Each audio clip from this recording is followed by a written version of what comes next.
सब भाई बहन को जय श्री राम, राधे राधे। तो एक प्यारा सा देवी गीत सुना रहे हैं।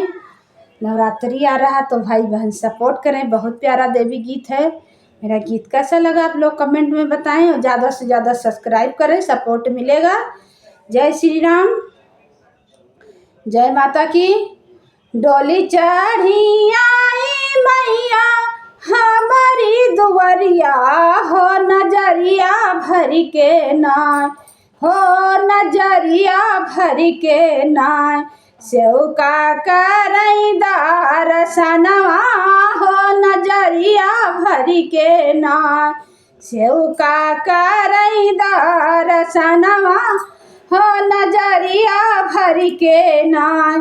सेवका करईदार सनवा केहू जल लावे माँ के धोवै चरनिया हो, गगरिया भर के नाय हो, गगरिया भर के नाय। केहू धुआवे डगरिया हो, गगरिया भर के नाय। केहू धुआवे डगरिया हो, गगरिया भर के नाय।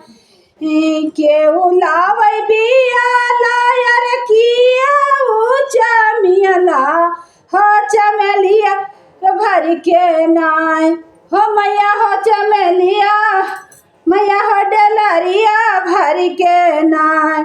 केहू लावे ढोलवा हो, डगरिया भर के नाय। केहू लावे ढोलवा हो, डलरिया भर के नाय। केहू देवना के डरिया हो, डगरिया भर के नाय।